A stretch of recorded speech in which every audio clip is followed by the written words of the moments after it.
The race to replace Christy Clark as BC Liberals leader is heating up bigly, but none bigger than the announcement that former Mayor of Surrey and the current Conservative MP from South Surrey White Rock, Diane Watts, is making it official after weeks of speculation. Watts is now the clear frontrunner, but she will be joined this week by a slate of current BC Liberal MLAs, likely making her the only outsider and the only one that has no history with the BC Liberal Party either. The MLAs who have announced or are expected to announce in the coming days are former Mayor of Vancouver, Sam Sullivan, current Vancouver area MLAs Andrew Wilkinson and Michael Lee, and former Cabinet Ministers Todd Stone, Mike Bernier, and Mike DeYoung, and that is who is expected to round out the field. At first glance, it looks like a good mix of choices, I think. There are some very solid Conservatives in Watts and Bernier, and even Michael Lee did work in Ottawa during the last days of the last progressive Conservative government in the 1990s.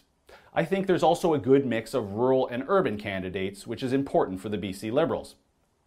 But as I said earlier, Watts is the clear frontrunner right now.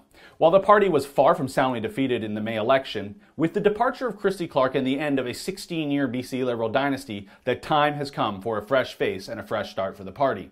There is tremendous risk that the BC Liberals follow the same path that eventually doomed the once dynastic Social Credit Party during the early 1990s. Back then, the Socreds collapsed in the 91 election with the emergence of the BC Liberals, and I could very easily see the exact same thing happen with the BC Liberals this time around if they aren't careful. That's why Diane Watts is the most appealing candidate.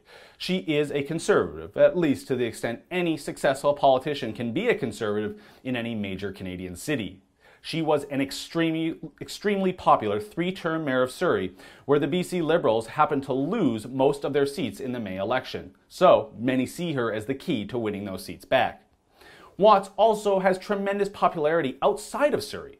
People in the Lower Mainland watched as she presided over the rapid growth and expansion of the city of Surrey for the 9 years she was mayor. But at the same time she did that, she took on the very serious crime and social challenges Surrey has faced and still faces today. That's why she was re-elected twice, with over 80% of the vote each time. And people outside of Surrey noticed and were impressed, because when it was speculated that she may leave her post as Surrey Mayor to run for the leadership of the BC Liberals the last time they needed a new leader back in 2011, she had the single best favorability rating I've ever seen a BC politician receive. She had a plus 30 net favorability rating as a potential premier, according to a 2010 Ipsos poll. Christy Clark, who went on to win that leadership race, was at a minus 14 net favorability rating for comparison. But don't get me wrong, Watts has her weaknesses too. She's not really known as a fierce defender of resources or oil and gas. So ensuring she keeps the strong support of rural BC for the BC Liberal Party is such a key. But so is her public speaking, which I think is a bit weak, especially when we compare it to Christy Clark, who was tremendously gifted in that arena. While I've only personally met Watts once, she was very warm and friendly, and at the time she was tremendously motivated to oppose Justin Trudeau and his Liberals in Ottawa. But some may see her as more of a red Tory.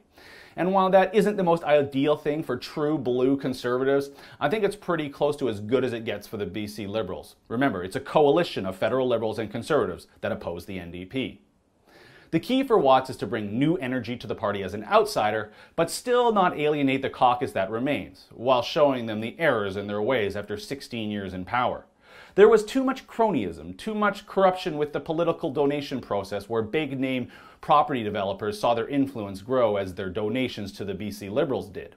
And too many party insiders and those connected to the party landed cushy jobs and appointments.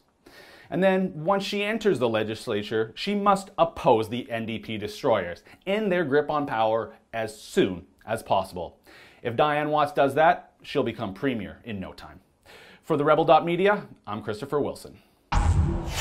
Make sure you subscribe to Rebel Canada's YouTube page, and I'll keep you updated on all the crazy developments from the wild west coast of BC politics all throughout this BC Liberal leadership campaign.